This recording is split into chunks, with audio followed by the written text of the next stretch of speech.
Oluwole Ojuroye. Good evening, sir. That surname may sound familiar to you. It does. What I want to contribute to this is that I also want to try to analyze what we have actually analyzed before about the mentality of our people.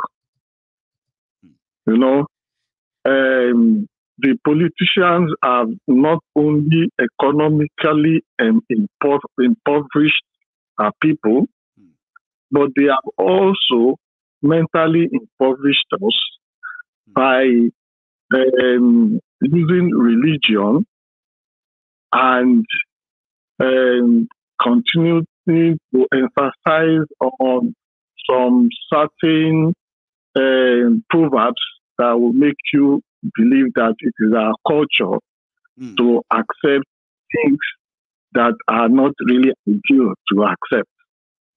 One of it is that despite the fact that we say they are corrupt, they have created a situation where every one of us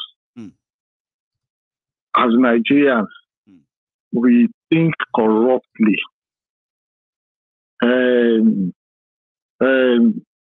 Anytime anything happens, they will explain it away with religion. You're right. Not realistic about what the situations are. For example, burning of the building in Abuja there now, they will be thinking that it's the work of God. If the Christians too would say the same thing, the Muslims do the same thing. That's right. They would sit down and try to analyze what actually happened on ground that planted the fire. They are not really interested in all of that. I know. See, sir, to buttress your point, sir. Yeah. Remember, we have had issues where a petrol tanker was fall, and people will not think about the danger, the inflammable danger. I mean, so the flammable danger of that spillage. Yeah, they will rush down there, men, women, children, with bowls, with jerry cans to go and scoop fuel. That is despite the fact that even it has actually caught fire several times. A lot of people have died, and there is one or two that was even publicized on national TV. The one that happened at Bega. You're right. And then even despite the fact that people see it and see what is happening, anytime such things happen again, they will still go back there. It's like the instinct is always telling them they can be smarter than those who died. We are just not like Ojukwu once said. He said Nigerians are myopic. I've forgotten what he said, but what he meant was that we easily forget things. You know, if something happens somewhere, it's supposed to be classified into an history that will teach us about what to do next time. That's right. One is that anytime anything happens, we do not even document it as an history or put it at the back of our mind that these things have happened before. And even when it happened, there is no way that any one of us, most of us, will try to learn one thing or the other from that occurrence in such a way that will be used in future. And so that's why you see that even when things are happening to another, okay, there's one thing that I always want to say. the people that are saying that they want one Nigeria are the real people that do not want one Nigeria. Because what happens is that these people that say they want one Nigeria, things will be happening. For example, you are a Northerner and you want one Nigeria. Something will be happening in the South. Instead of crying out that this thing is bad, so that by raising your voice, something will be done about it, you will not say anything. Something will be happening in the North, you in the South. You will, instead of shouting that something is happening in the North, you will say it is not in the South. So, in fact,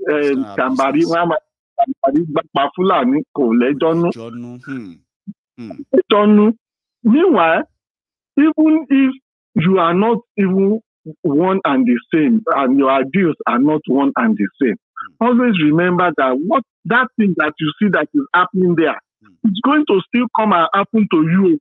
It's a matter of time. It's just about time. It will still come and happen to you. And then another thing is that they like gaslighting anything that is happening. That's right. People are terrorizing your fellow citizens in the North. And you, as governor or politician or political leader or religious leader, instead of telling people exactly what it means by what people do, you'll be telling them that no, it is not. They are just simple criminals. Some will say, they are just criminals. Some will say they are just criminals killing Christians. Some will say they are just criminals. They're just looking for money by just kidnapping. Now, can't we ask ourselves, those killings that they are doing, do they make money from it? Or is it people that anybody will be doing something without having something that is going to benefit from doing it? Or even if you say that, okay, their benefit is that some politician is paying them to do all those things. So what is the end result? Sir, those politicians, what are they doing? What is the benefit of those politicians? At least even if they don't know, at least by now they have known that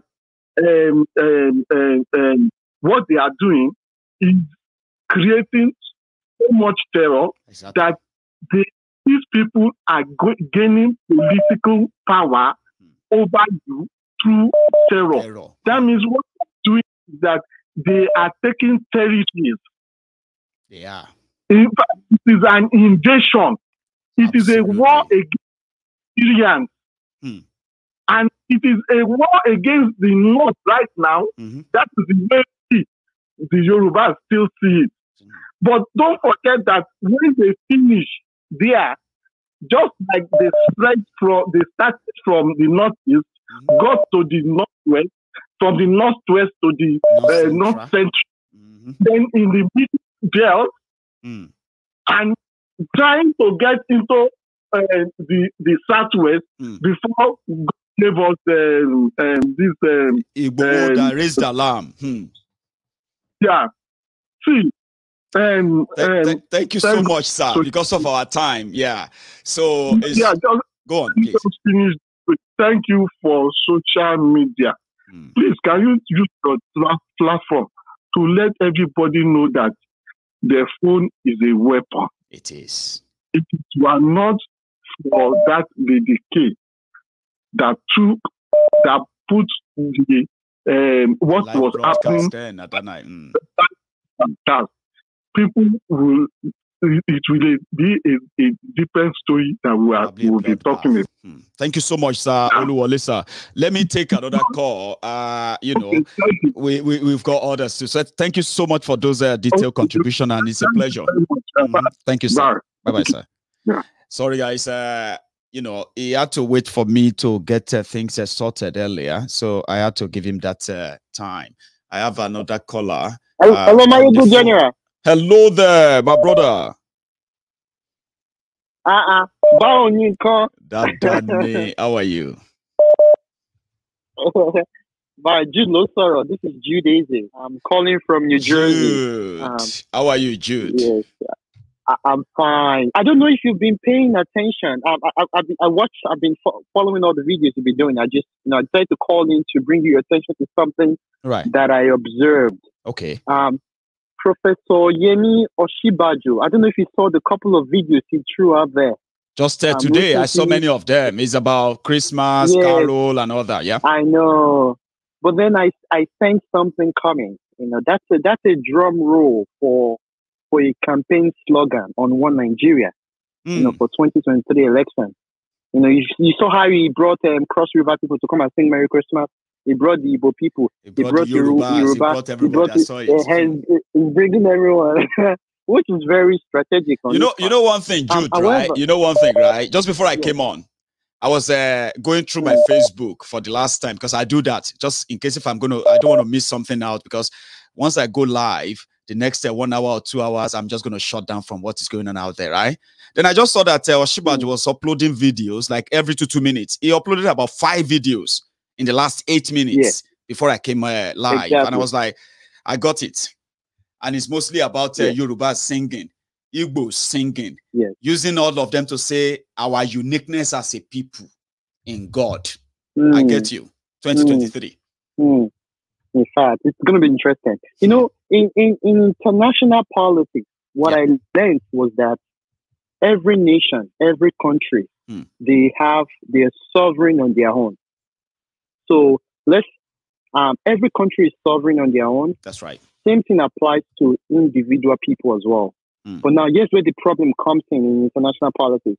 Right. When you have 2 or 3 countries coming together, and they are all sovereign individually on their own, when they come together, somehow they all have to give up a little bit of their own sovereignty. They have to sacrifice it. They have to give up a little bit of their ego, which in a way might be perceived as you're being weak, or you're now getting corrupt, simply because you're giving up a little bit of your sovereignty. People can criticize, Yemi Osinbajo for not speaking out, for not doing the right thing, for just, being a lapdog to Buhari administration, laying low. People can criticize that. But could it be that he's simply giving up a little bit of his sovereignty? In that you are looking at it from another angle now. That from another angle. Like giving him a benefit of doubt that which is so rare, by the way, Jude. You know that you will be roasted alive for that. I mean, not like roasted born alive. I mean, Nigerians want to hit you. Like, what do you mean? You are giving him a benefit of doubt. What the hell do you mean, exactly. Jude? Well, I am with you. Yes. I am with you. Like, okay, what if? Go on. What if? Like, let's use 2 countries, for example. If Nigeria, Ghana, Cameroon comes together, right? And, Cameroon gives up a little bit of their sovereignty. Ghana gives up a little bit of their sovereignty. Nigeria gives up a little bit of their sovereignty. Somehow, one of these 3 countries will lose. But then if you go to that country's home and you check carefully, they're actually benefiting in a way. Despite the fact they gave up a little bit of their sovereignty, but they are settling for something less in preparation for something. Giving up the sovereignty to who? To achieve a common aim. Like when what's the word? When countries come together to form an alliance, for example. Okay. Correct. When 3 countries are forming an alliance. But you already have something like that called the West African Community of State or whatever it's called, this ECOWAS. Correct. But then that's an illustration for international politics. Now, if we bring it on to Nigerian politics, it's the same thing with this issue of Buhari and Osinbajo working together towards one goal. Right. Osibajo is giving up a little bit or more of his sovereignty for something else, for something bigger, which is 2023 election. Okay, like he played along. He played along and kept news against all these human rights abuses, all these killings, all this illegal jailing, and all of that. Yeah. So that is not his own sovereignty, man. I mean, that is keeping quiet. I mean, keeping quiet in the face of injustice is like complicity, isn't it? Like you are enabling it. You can't say you sacrifice the millions of. Go on, Jude. But in a way as well, if you look at it from the other side, yeah, I'm trying to, Jude. I'm trying to. Giving up a little bit of your integrity. So difficult. Yeah, I mean, you know, I'm trying to put a context here right now, right? To agree with you on that point, right? But I'm like, it's so expensive to say he could keep quiet for something greater, yeah? But we are seeing all that is going on. Not that he has much to change, if I have to agree with you, like he's just a vice president, right? But some people said sometimes his own action can possibly trigger a better reaction than what we have now from the government he is part of. For example, when Atiku disagreed with Obasanjo based on the fact that Obasanjo wanted third term, right? And I think, I mean, many Nigerians will never want Obasanjo to have third term, right? Then Atiku used that opportunity to speak out. He didn't keep quiet to wait with his boss and, you know, like Oshibajo, right? He spoke out. Somehow, him speaking out helped those who opposed that third term to further go ahead and make sure that he never got it. Some said if Oshibajo have spoken up on some instances, right? Somehow, some abuses that we experience today, we may not experience them. So, for example, right, when Oshibajo was acting president and he sacked Bashir Lawal, Jude, right? So many Nigerians felt like, oh, that's good. That's a corrupt man. He's been sacked. He's been handed over to the EFCC. That is just somebody doing his job, right? But that action cost him the opportunity of ever becoming acting president again. And then since then, he kept quiet. So how do you want me to see from that side? People are dying. Right, have been abused. He's a lawyer. Yes. Another angle I wanted to look at. Not everyone will agree with this, but it's a different perspective and different angle. Now there are two men in the Bible that did the same thing differently with different approach. Okay. You know, one of them was John the Baptist. Remember when he went to the king? He didn't even go to the king. John the Baptist went out on the rooftop and he was shouting. Right. He said, "You're corrupt. How dare you sleep with your brother's wife?" The king. And what did the king do? The king ordered for his head that he be slaughtered. They cut off his head. That's John the Baptist. The second person was Nathan, Prophet Nathan. He did not go to the rooftop to shout. Right. He simply went to King David. You know, went into the palace with King David and said, "Please, I want to tell you something. You know, there are two men in your land. You know, one of them had many sheep. You know, and the other one has only one. And then the one that had many sheep was having a party, and he went and took the other person's sheep that only had one, and he killed the sheep and used it to do a legio for his friends. And King David was furious. Who the hell is that? How dare the person do that in my community? Bring that person." By the way, you are the one. These are two different strategies. So we need the likes of John the Baptist, like Omale Shoreri, we shouting from the rooftop, and then we need the likes of Yemi Oshibajo, who is inside. You know, who's strategizing inside. So in a way, you know, people will disagree, but you know, let's continue. It's part of the reason why we're having this chat. Okay, there are views that people maybe so many people won't agree with, but trust me, Jude, I can say this openly. You probably are not alone thinking like that. It's just that it's not popular opinion. Well, you agree with me on that? Well, thank you very much for adding that to this chat. Yes. Go on. Please continue to help us, keep an eye on Osibajo, you know, and continue to talk more about that. Let's see. You know, I think there's something coming up. Let's see what's coming up. And oh, by the way, doing a phenomenal job. Keep it up as always. I'm very proud of you. Nigeria will remember you for this, okay? Thank you so much, Jude. I appreciate that, all right? Keep watching. You stay safe. All right. I have another caller. I know some of you are not. Hello, please. I'm online.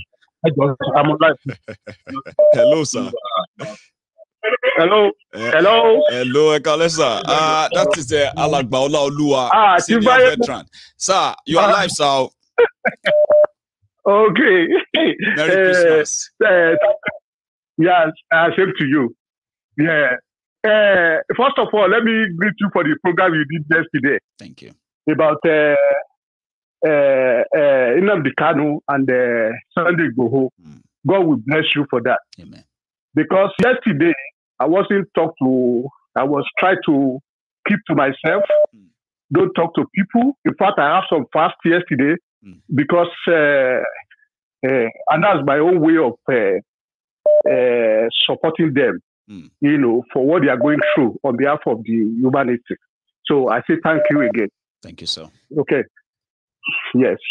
Now, I wanted to talk about the last caller. Jude. Mr. Jude. Yeah, I totally disagree with him. Okay. Now, who dare Osibajo to go and negotiate on behalf of me? Excuse me, what Mr. Jude means out of that conversation is this. Nigeria comprises of different nations. Okay? Yoruba is a nation. That's right. Okay? You have Igbo nations. That's right. In the south here, within the south, at least we have major 10 or 9 nations that comprises of the south, which is Yoruba, Igbo, Benin, Isekiri, Orobo, Ikewere. You have Ijo, you have Oron, and the Ibibiu, and so on. All right. Now, Osibajo, you are talking about to go and negotiate on behalf of me. The question is that we need to ask himself is this: all this Agberu, right? Whether in the east, south, or in Yoruba land, who are they representing? Okay, look at the United Kingdom. United Kingdom comprises about 4 nations. That's right. Now they have the England, Wales, Scotland, and the Irish. Northern Ireland. Okay, Northern Ireland. That's right. All these four regions, they have their own central bank and their Supreme Court. They have their money. We have our own. Scotland. That's right. Scotland have their own money. England have their own money printed by the Bank of England. Oh yes. That's right. Now. That's our £10. You cannot. Sir, you are in London. That's right. So yes. That's our £10. Yes. Yeah. Continue talking. If I get another one, I'll show you. Okay. Okay. Yes, that's right. So now, what I wanted to say is this. Yoruba says something. It's very difficult for you to put 2 rams in one basket, in one bucket to drink water. There will be trouble. If you don't, Nigeria will la lafia. So now, and there could be because trust there's no more trust. Separation is the answer.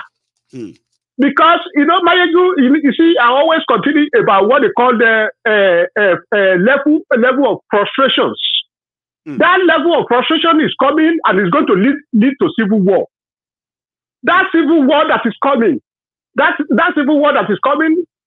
war is going to fight within internally. There's no Igbo that are ready to come and fight Yoruba, and there's no Yoruba that are ready to come and fight Igbo or Hausa. The only thing that Igbos and Yoruba, we need to be very careful in the civil war that is coming is that they shouldn't allow Hausa Fulani to leverage on Nigerian army.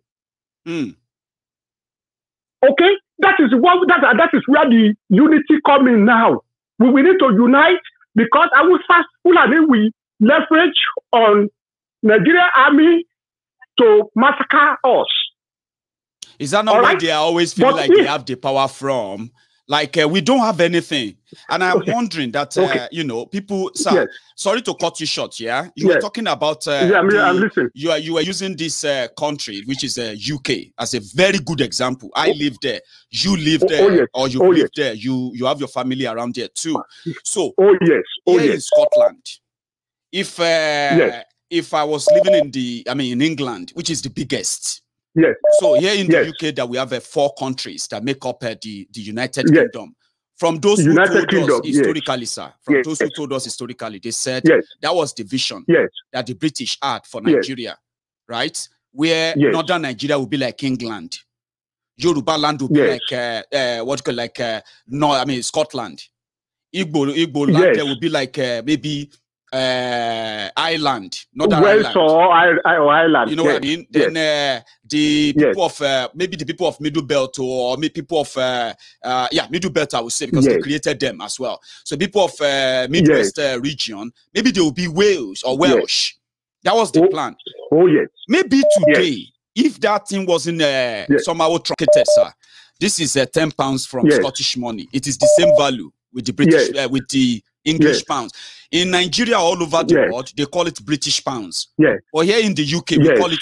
You in England, we call it English pounds. We call it Scottish pounds. When you go to another island, you see it. You see the Irish pounds or whatever. Irish pounds. Now this is our own 20 pounds. That is not the Queen of England. Let me see if I can get closer. That's not the Queen of England. That's right. That is somebody historically here in Scotland. And that she is on the 20 pounds. I don't have the 50 pounds. Look at this one. She is not the queen. Let's see if I can get her so closer. Oh, sorry. My camera is so shite, right? Now, she is not the queen, right? She's on our 10 pounds. And our 5 pounds. Now, to buttress your point, sir, we have our own banks here that print all this money. You will not see. Because if you bring Scotland money to England, they accept it. If I bring England money to Scotland, they accept it. Exactly. That's what Yoruba land should have been.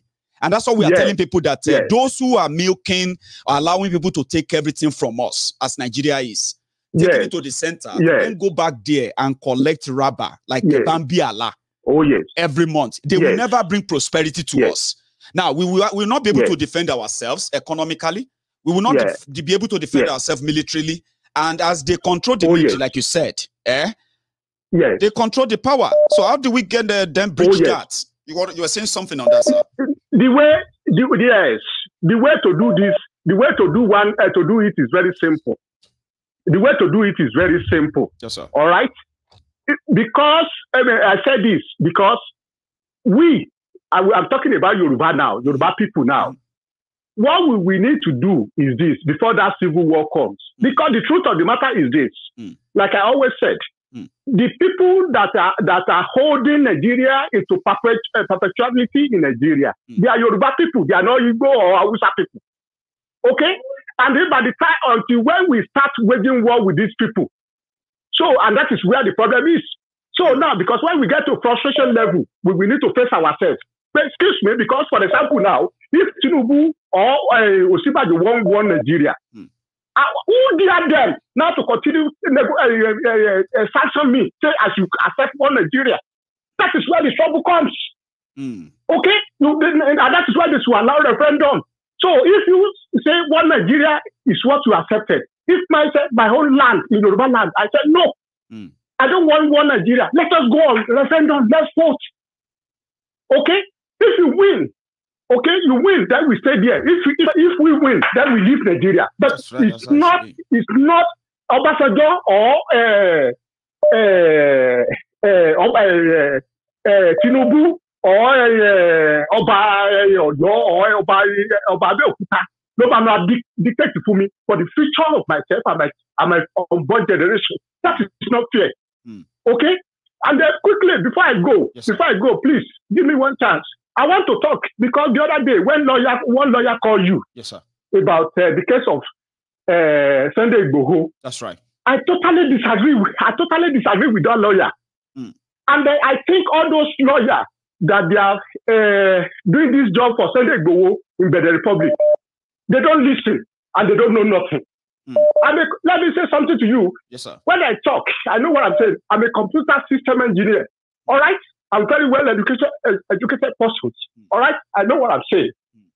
Now, I told people that Obasanjo is the arrowhead of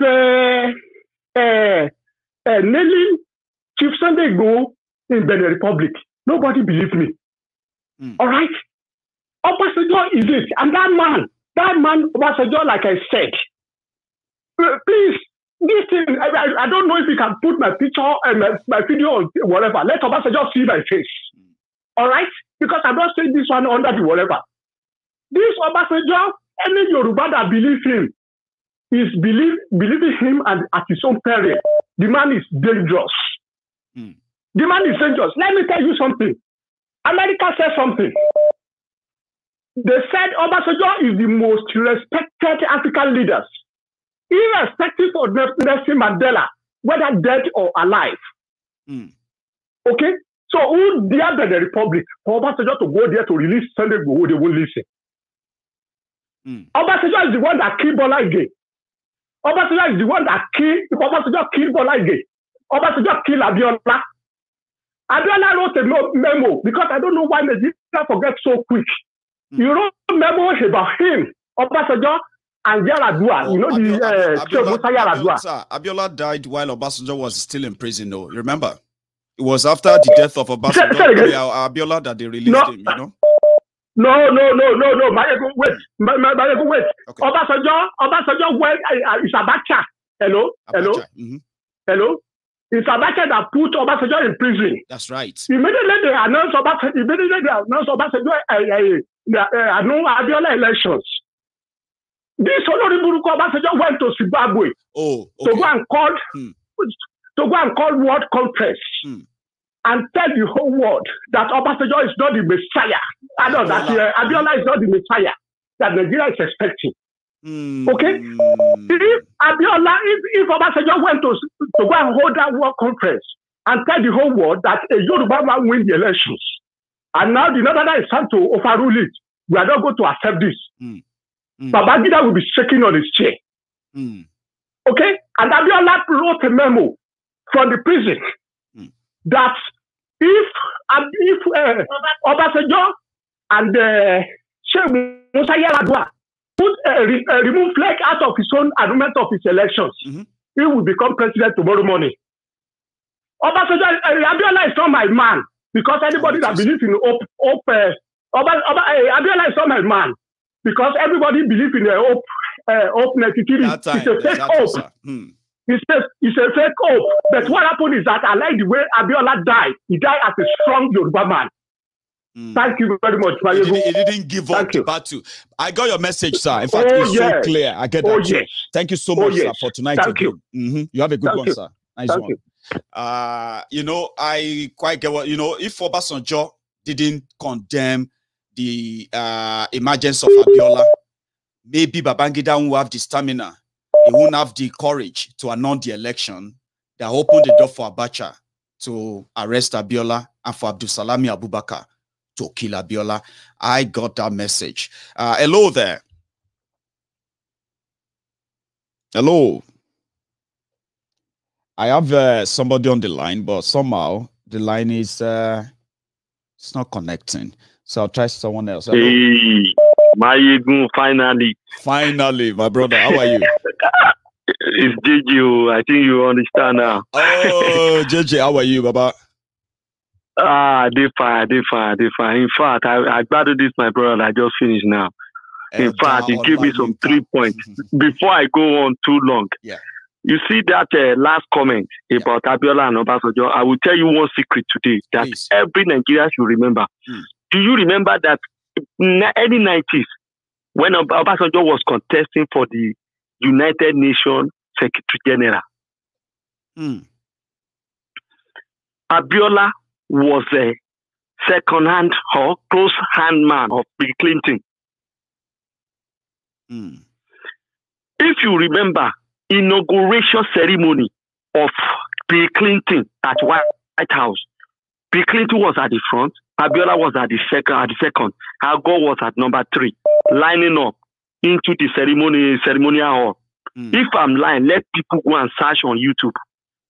That was do you know the reason why Obasanjo worked against Abiola? Is because Abiola failed to support Obasanjo to become Secretary General for the United Nations instead of Kofi Annan. Brother, this thing I'm telling you, I don't want you to believe it, but that's the fact that I have in my hand. Telling me you don't want me to believe it. I just remember now. You just struck some memory there. The clothes that the clothes that Abiola wear that day was a green something like that with his cap pressed up down in front. So the reason why I'm telling you this to tell you that some of us have a sharp memory of everything that happened. Now that was it. You see the issue of the lawyer that the brother also mentioned. That lawyer that I called you that day, my brother, the lawyer is a bullshit lawyer. Most of all he said is abnormal. He's just saying that one because they know your program is popular so that your listeners can calm down. That because they've realized that you have been saying something regarding that. That is why they have to use him. These are the analysis that I'm giving to you. I called that time, but I couldn't get through most of the time. Then you see the guy who called about Obayo Shibaju, because where I'm going, that's why I'm shorting it. Do you see that guy who called, who was talking about Oshibaju? Yoruba said, "Enumi okalu oson If I will not talk to the people in my community, it's better for me not to become a chief." Oshibaju is a bastard. Sorry to be rude on your program. Well, sorry, brother, but not sorry. Go on, man. I mean, sorry to be rude on your program. If I am Oshibaju, no matter who the Yoruba will talk to him to remain in that power, by now he should have stepped down. Because you know why? Do you know why? I give you one example. There was a story in the Bible, and somebody was sent to a king, and somebody trained a girl in the Bible. He trained that girl, and when it is time for them to need that girl, in need of that girl's help, he went and met him. He said, "Go and talk to that king."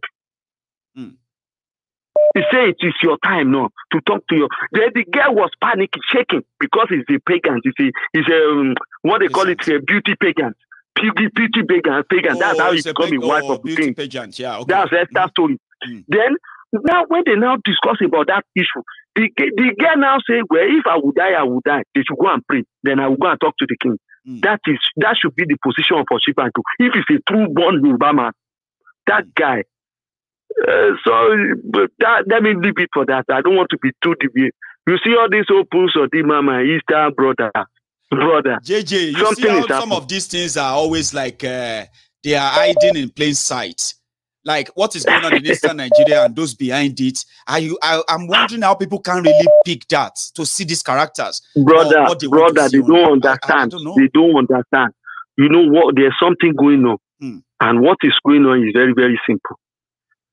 You know, there are some people, we call something self-destruction, who destroy themselves systematically, unknowingly destroying themselves. That's what all the political leaders of Igbos are doing to themselves. Now, thank God, we have managed to convince some of them that Yoruba is not the problem of Igbos to leave Nigeria. That's right. Brother, we have managed to change some of people's minds that it's not the Yoruba that is holding them, it's them themselves.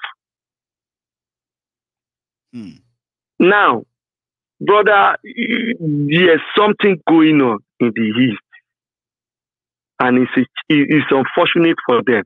They don't see beyond themselves. But I won't go too far. It's up to the Easterns to wake up. You see, Yoruba, if you remember the very first time I spoke to you about Yoruba, this thing, I am the first man that wrote a song about Yoruba division, that Yoruba should divide among Nigeria, they should separate. I've wrote more than 3, 4, 5 music. I've still got more than 10 tracks inside me where I'm sitting down now. Do you know why I don't come out public? I just speak in code.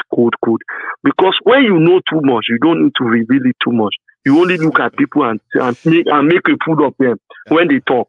Brother, there's something going on. And I've told you last time, I said, watch out. There might not be political transition in Nigeria in the next 2023. And I'm still saying these things. Every direction is pointing towards that. Because let me tell you, whatever Oshiban do, or Tinubu, or whoever does, Fulani can never trust them. What will happen after 2023? Do you hear the comment of Obasanjo when he was talking to Google? He said, we have to work hard now for whoever will take over Buhari. Do you hear that comment? To tell you that there's something going on, because Fulani know that whoever comes in, if they try to do anything, we set them back another 50 years before they can achieve what they achieved during the Buhari.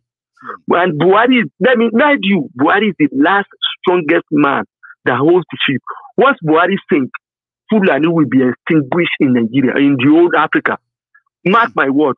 And to all the Ghanaians, all the other African countries who are supporting them, Maiyegun, we need the message to pass to them.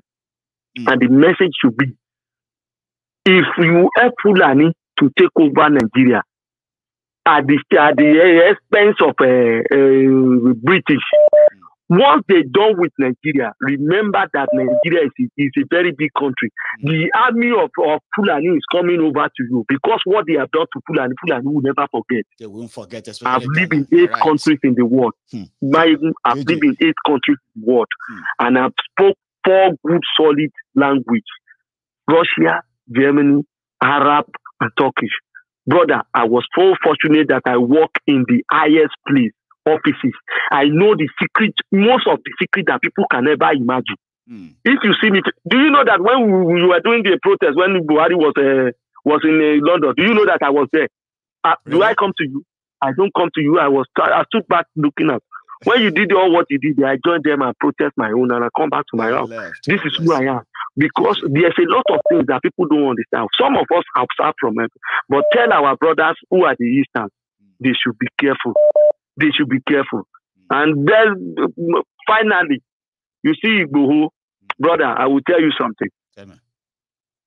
I wish our brothers, our uncle will see beyond himself. Work how Igboho will come out. The guy is still in need. They still are in need of that boy. They don't know what the guy know. I know that no Obasanjo keep him there. Yeah, we believe he's the one who did it. He did it because of his own interest. But that guy will need him very, very soon. And the soon I'm talking about is about in a few months it's coming. We will need to go. We will but push. If you keep it there, that's going to be our 2022 agenda this time around. I mean, brother, don't forget. When you ready, we will support. Exactly. I mean, when you ready, we have to take you stop. I want your action. Yeah. Your action is what I'm waiting for. People think I'm and I will tell you how it will be done. Yeah, I know how it will be done already. Yeah. So if you ready, once you're ready, I will get in touch with you. We can talk. There's a lot of strategy to bring him out there. Forget whoever, no matter how stronger they are. Yeah, we know the strategy. At least JJ, right? No matter how powerful they are, right? We will do a thorough job that will get people to know who are those who are. It's time for us to abandon all those guys who always make mouth on the Facebook. I mean, we've given them the time. Let us start our own group and see if we cannot take him out. JJ, you remember I said because they have been doing it. We have to respect what they have done so far. Said in January. We will leave it for them for the rest of the year. And if we are not seeing any improvements, then we shouldn't blame them. We self should do something, and then we will do something. Brother, when you're ready, just put it out there. And I'm like, you get my. I think you have my direct link. When it's time for that, just link me up, brother. Financially, strategically, I'm there. Trust me. Once you text me a text message, you can discuss on his private channel. I know the way to get him out, brother. Forget whoever is on it. Brother, things have been done. I always believe that, but again, we'll find out. JJ, thank you so much. Let me take another call. That's it, brother. God bless you, my brother. So that's JJ there. So I've got another caller on the line, please. Hello. Hello. Hi, this is Maiyegun live. Your name, please. Hey, this is Caller on the line. Caller on the line. And where are you calling from, sir? Just for us listeners. I'm calling from England.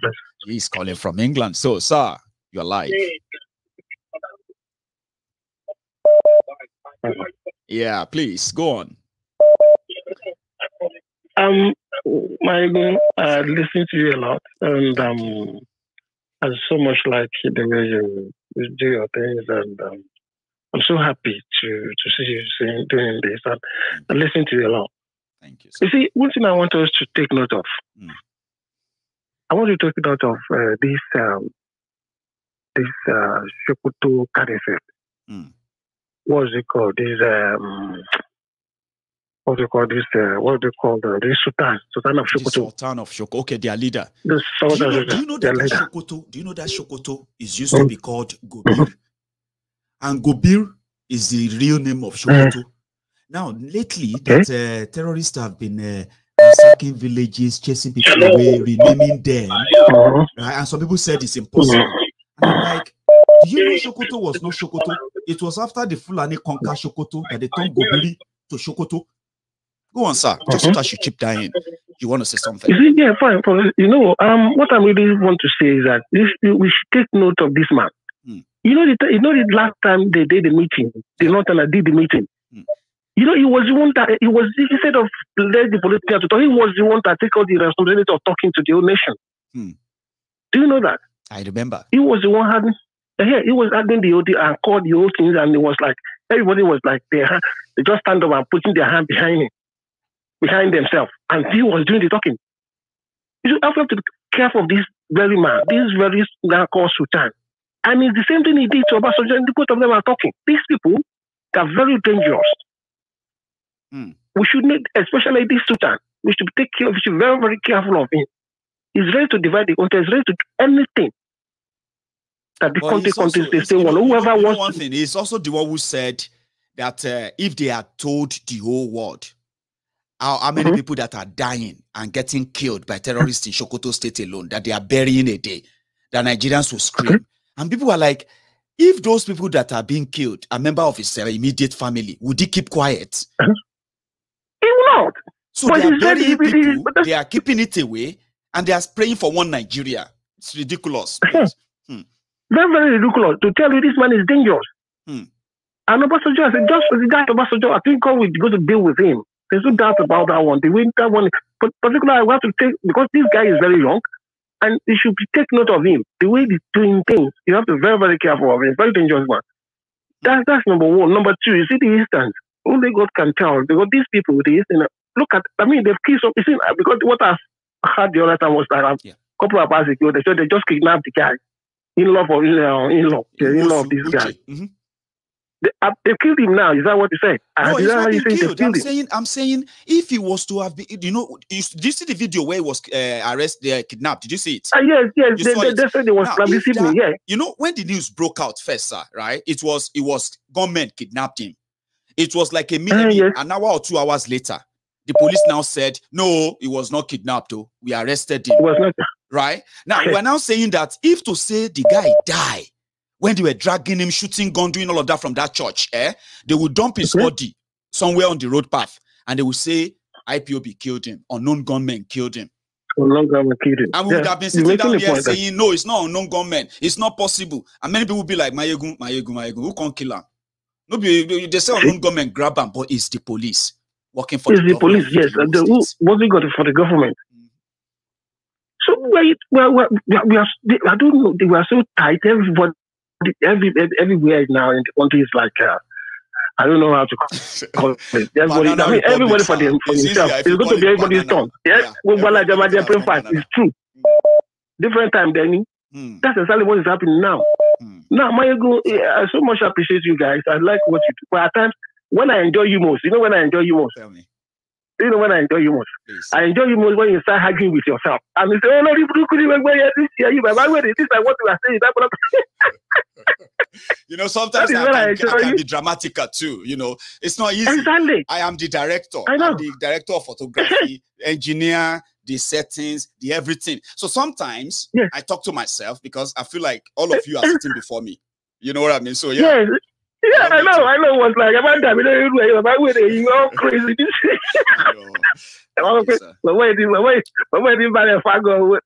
Thank you so much. It's good to talk to you. Okay, it's a pleasure speaking to you. By the way, right? You have a good evening, sir. Thank you, sir. You're welcome. So let me take another one. I do talk to myself. I'm like, you know, hello. Maiyegun General. Yes, sir. How are you? I'm good. My name is Tunde and I'm calling from Texas. Tunde from Texas. Baba, I love Texas. Yeah, that is the citadel of wisdom with TJ. Amazing. There must be something so unique about Texas. My brother, right? I have a brother, an uncle. He's watching right now. He lives in New York. Okay. But he lived there most of his youth life in Texas. The guy was rich. In Texas, right? So I'm back in Nigeria. Yeah, back in Nigeria. To me, as a young boy, when I think of going abroad, I just think about going to Texas. Yeah. So every time people from Texas call, there's always that feeling that, oh, Texas. Yeah. So, Tunde, how are you? I'm good. Why are you going? Great. You are doing a very wonderful job. Thank you. And I appreciate you because you are God sent to this generation. Thank you. This is not my first time of calling on this program. I've also been part of parliament, parliamentary discussion in the People's Parliament some time ago. Exactly. You see, like I made a comment earlier as a citadel of wisdom with TJ, I said Nigeria is a jungle. It's a jungle where wild animals are being bred. And a lot of other animals that were initially subtle in order to be able to survive the harsh environment of the jungle, they are also becoming wild. By the day. By the day. And that is exactly what you saw in the video you showed during the fire incident. It is sad that Nigeria has become that, but that is the training, the informal training that an average Nigerian are getting because of the harsh situation. That's right. I made a comment earlier that every human is a tripartite. We have the body, spirit, and soul. That's right. The soul is what makes the body living. That's right. But the spirit is what to religious people, they will say make us to be the image of God. And that spirit is where we talk about love, we talk about compassion, we talk about empathy, we talk about conscience. All that has to do with the spirit. But that is what the Nigerian system keeps attacking in the people on daily basis. So people's conscience are dead right now. All that people are thinking is no longer about, okay, this thing that I want to do, is it good? How does it affect me? How does it affect the next person? Those analyses are no more there. God bless you. Every thinking is now about self. It's about self. It's about survival. The first thing that comes to your mind is about, it has to be me. And that is why even in a petrol tanker explosion, they don't even think about the hazards of going there to fuel. The first thing they think about is, if I'm able to get 25 liters of petrol and I'm able to sell it, I'll be able to buy a bag of rice. God bless you. See, that is now the thinking of an average Nigeria. It's an informal training. It is sad. But I believe that the thing is getting to a point of explosion. And when it explodes, those that will survive it will go through a very radical reorientation. And I believe that when the system is right, yes, this informal training given to the people to radicalize them and become people who no longer have conscience, all this will be reformed when we have Yoruba nation. I believe you, my brother. You know, go on, yeah. please. I won't cut you. Please go on. You have so much points. Yeah, and I wanted to chip something in. But another thing I want to talk about is the point Jude was trying to make. I disagree with Jude totally, saying people have to give out their sovereignty. If you give out your sovereignty, you are giving out your life. That's right. I don't see where that analysis comes in, that Ghana or Cote d'Ivoire or Togo and Nigeria want to come together to give out their sovereignty. It doesn't make sense anywhere. And just like he said giving. If you want to give, it means it has to come from within. It has to be voluntary. That's right. So before you give, it has to be based on negotiation. It has to be based on consensual. Nigeria on its own. Exactly. It has to be consensual. Even though Nigeria was formed by not consulting Nigerians, those we call Nigerians today. So without our consent, it was just handed over to them that this is the country and all of you are put together. But there have been efforts by those before us, generations before us, to say, okay, let us negotiate. Since it agreed it was given to us, or agreed we didn't sign it, but let us see how we make it work for every one of us. And that was why they made the Constitution of 1960 and Constitution of 1963 that was destroyed, that was thrown into the dust by the military in 1966. So in 1966, Nigeria has been dead. So because the basis of the union was negotiation, agreement. Nigeria is a product of negotiation. That's what people said. They said Nigeria is a product of negotiation. Nigeria is a product of negotiation. The Nigeria that got independence. Negotiable. Those are the cliques who will come together and say, oh, we agreed. And then you ask yourself, how many of them sat down again, at that particular time, to agree that Nigeria should no longer be negotiated? When it was a product of negotiation, it was a product of agreement. And so what Jude was talking about does not make sense at all. And going back to the Osibajo of a thing, you see, that is exactly what we are saying, that people will always find a way to explain. You see, there is the saying that in an unjust society, every onlooker is either a traitor or a coward. So if Osibajo is a coward, then we don't need him. If Osibajo is a traitor, then he can no longer work in our interest. So none of those options we need at all. We don't need either of those options at all. And anybody who cannot speak out in terms of adversity like this, it does not matter how friendly they are, we will never forget them. Even when we forget those who are our friends and who are doing us evil. Those who are our friends and refuse to speak, we will never forget. They will be considered as those who hurt us when they were there, possibly, because their silence. Absolutely.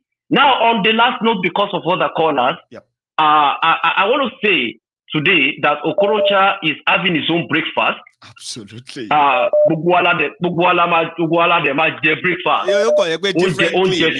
Different things. Different and different times. That's right. For my advice to our brothers, especially in the East, is that enough of fighting among themselves. I think this is the time the entire South should be working together. I think this is the time everybody should be bringing our ideas together, whether you are for revolutions now, or you are for Biafra, or you are from Yoruba Nation. Right. We are all fighting common enemy. And until we all come together to face this enemy, the monster, the political class, there is no way out. For us. So for us to begin to divide among ourselves and begin to think about history that cannot even add anything to today, not to talk of giving us a future, I think the time and that era should be over. That I keep telling people, I want to say thank you know one thing, Tunde, I keep telling people, I said that no one should be deceived except those who want to be deceived. It's so obvious now that you can tell the direction Nigeria is headed. And you can also tell those who are trying to jump the ship that we are not going to go into that oblivion with Nigeria. We're not going to be part of it. So it's up to you to feign ignorance that I don't know what to do me. And we don't even know who to be me again. There is enough to tell you where this is all about. So it's your choice. If you should deliberately say, I don't know what to do. We don't know what to do. It's your choice. You do know exactly, what to do. Exactly. For any reasonable person at this time, the question is not even who is going to be the president. The president of where? There has to be a nation before you can be talking of who will be the president of that nation. So if we are talking about elections, you are expecting people to come out and vote. Then the people, what are they voting for? There has to be a nation first. So, I mean, and that is why, you know, one thing that I have problem with, by the way, Sunday, that I keep telling people is that, you know, one thing is that when they say go and participate in an election, you ask them, listen, the process of that election, the process of selecting people who become candidates is so rigged that you then presented the entire system is rigged, Maiyegun. You presented murderers, rapists, you represented criminals as candidates. And then you said people should choose them, right? To go and you use the area boys to cut, and you use the area boys to cut away ballot boxes. And yes, there will be results of election. And all these people would need, judging from the Anambra election, all they need is just to have 1,000 people coming out. The rest result will be written. It will be written. So, exactly. So if any person is in his right senses, we should not waste your time. All we should be talking about right now is let us first of all negotiate. If you want to be together across a nation, let us negotiate and say, okay, we want this nation. This is what I'm bringing. This is what you are bringing. Exactly. And then we want to build it. And then it's going to be what everybody wants to build for the benefit of everybody. But for the same people, if Nigeria is going to be different, the people who brought us to this level are not going to be the one that will change it. And that is my last note. They won't be, but before they can never be part of it. I have a question for you. Just a quick one, right? Okay, go ahead. You know, it's always been the reason why the South keeps saying they don't want to be with Nigeria or the North anymore is because of your oil, your money, you keep shouting. Today they found oil in Gombe and Bauchi. Do you think the next 5-10 years, the conversation indeed will not be this tensed when we talk about dividing Nigeria? If indeed they found oil in Bauchi and Gombe, do you think so? Quickly. Maiyegun, to be sincere with you, if they find oil in that place and they use the Nigeria oil to build that place, they are the first that will come out to say they want to go on self-determination. That is my answer to that. That's what I'm saying. That they are the first. They are the first. 10 years time, conversation around breaking up. Is so different. The conversation is going to be different in the sense that what if they find oil in that place and they know that they are getting money there, they are not going to bother themselves. They are not going to bother themselves. They won't mind to leave Nigeria because even when Sir Ahmadu Bello was taking the representative from the north during the 1956 Constitutional Conference, the Independence Conference. 57. They want 1957. The Northern Nigeria wanted to walk away, and they said they don't want to be part of Nigeria again at that particular time. You see, if it was this time, when they know that yes, it is free money from the south, they won't want to walk away. That's right. And so therefore, if they have something equivalent to what the Niger Delta is getting, I can assure you they will be ready to walk away at that time. But they want to plunder Nigeria. They want to plunder Nigeria to a point of no return. Then they will answer. Do you know you are going to be the third person to say that to me? You'll be the first person to say it to me in public, right? That it seems that the intention is to wreck Nigeria. When they say they wreck Nigeria, Northern Nigeria is already wrecked. They are talking about wrecking Southern Nigeria. Burn our major they want to wreck Nigeria. Destroy things enough that if you now say you want to break away, you will have to go and start afresh. You won't have real thing. Exactly. They want to level it. They want to level it. I believe that very strongly. They want to level it such that even you ask yourself, what is left that I want to go? They want to, and at that time they will tell you that they want to go. They are ready to go. So David Mo said that ni alare to fe je yeju. O ti mo pe en to ma wen yeju o na afarapa. So my God, that is me and you are becoming. I mean, you are becoming the Ahmed of Yoruba for me now. Okay, Now, you and I I'm telling you, projected something now. You see, when you see two brilliant forecasters sitting together, analyzing issues, using past incidents or past what do you call it, happenstance and what have you, right? The current things and projecting what can happen in the future, right? So, if the plan is to destroy the South, what do you think? Quickly, too. Just, I'm putting you on the hotspot right now, right? In your own way, right? What do you think? How do you think we should begin to take the message to make this understandable to an average Yoruba that you see everything that is glowing now? Yeah. When you continue to agree with them with one Nigeria, one day, the people you are agreeing with, you are agreeing one Nigeria with, right? They will be ready to leave. And you see everything glowing around you today. You will pray. You are like, no. How can we make an average Yoruba know that it will get to that point? Like, but Maiyegun, the job is already been done. I mean, it's already ongoing. You are doing a lot of it. You see, I've been a follower of Maiyegun Diary Politico, and you inspired me to establish Citadel of Wisdom with TJ. Wow. I want to tell you that as you speak, and I speak, and every other person begins to speak. Believe me, there's nobody I talk to on a day. I have a friend who just arrived in Nigeria for Christmas from Ethiopia. He works in Ethiopia, and we're having the conversation today. And these are some of the issues I talked about. And he was like, "Oh, I don't even know how we're going to get off it. It's only God." I said, "Look, brother, it is not about God. God has given us the wisdom. You begin to talk, begin to tell your children, begin to tell your brothers, and let every one of us begin to tell our people that, look, the solution is not thinking about who becomes the next president. The situation is now require each and every one of us to say, enough. We are no longer voting. We have voted enough. Until we have a nation, there is no point voting." Now, back to your question. Okay, I want to tell you that the only way, because any other thing, we cannot encourage violence at all.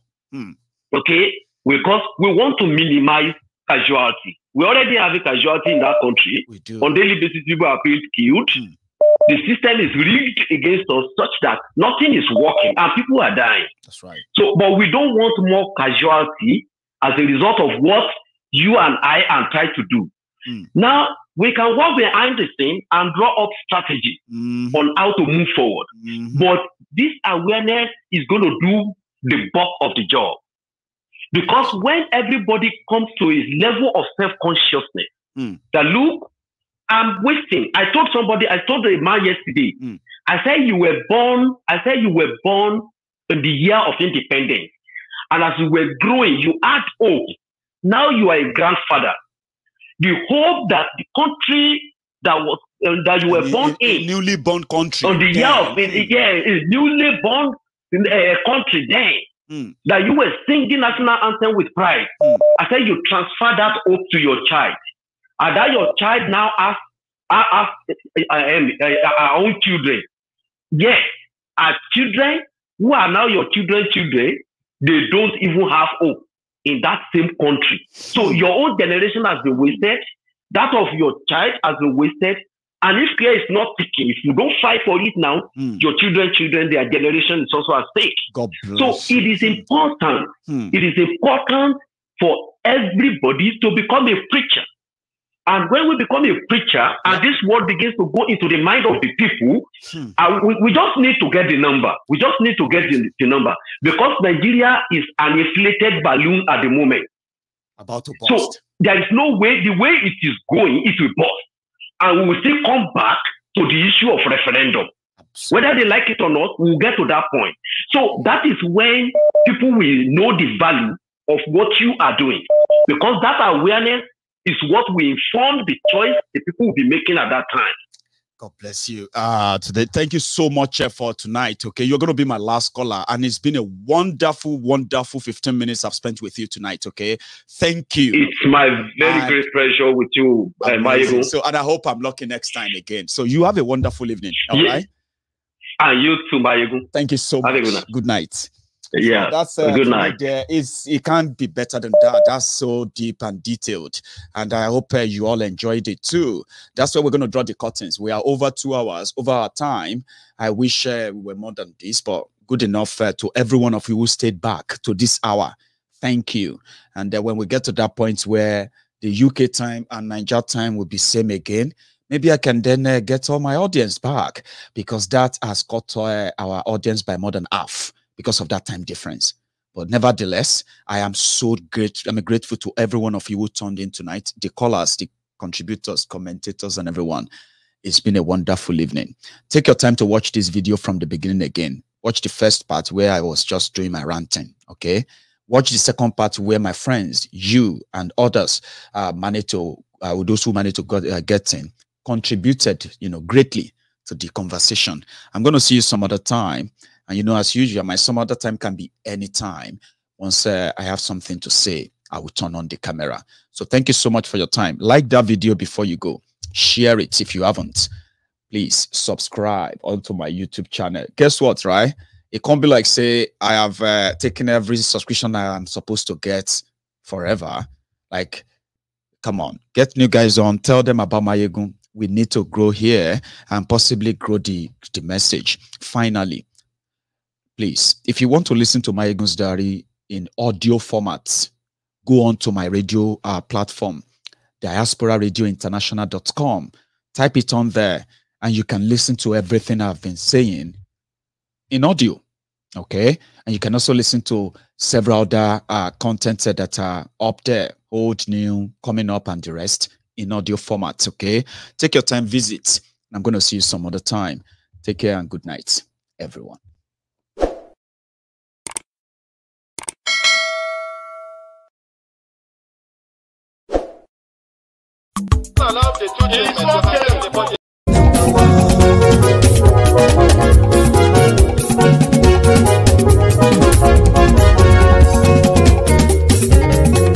Àní ẹ̀sùn ràkì. Maiyegun ti dé. Maiyegun ti dé. Ọ̀jẹ̀lú ẹ̀sùn ràkì. Maiyegun ti dé. Àní ẹ̀sùn ràkì. Maiyegun ti dé. Lórí Facebook. Maiyegun ti dé. Àní ẹ̀sùn ràkì. Maiyegun ti dé. Lórí YouTube. Maiyegun ti dé. Àní ẹ̀sùn ràkì. Maiyegun ti dé. Bọ́ba bá gbé wúrẹ́. Àní ẹ̀sùn ràkì. Maiyegun ti dé. Ijó ìgbádìyẹ. Maiyegun máa wí. Àní ẹ̀sùn ràkì. Maiyegun ti dé. Pẹ̀sìdó bá rúfin o. Maiyegun máa wí. Àní ẹ̀sùn ràkì. Maiyegun ti dé. Kí gómìnà kówó jẹ. Maiyegun máa wí. Àní ẹ̀sùn ràkì. Maiyegun ti dé. Ọlọ́pàá tí ń darí bá. Maiyegun máa wí. Àní ẹ̀sùn ràkì. Maiyegun ti dé. Aṣòfin tí ń rúfin o. Maiyegun máa wí. Àní ẹ̀sùn ràkì. Maiyegun ti dé. Òpùrọ́ olóṣèlú. Maiyegun máa wí. Àní ẹ̀sùn ràkì. Maiyegun ti dé. Ọ̀jẹ̀lú ẹ̀sùn ràkì. Maiyegun ti dé. Àní ẹ̀sùn ràkì. Maiyegun ti dé.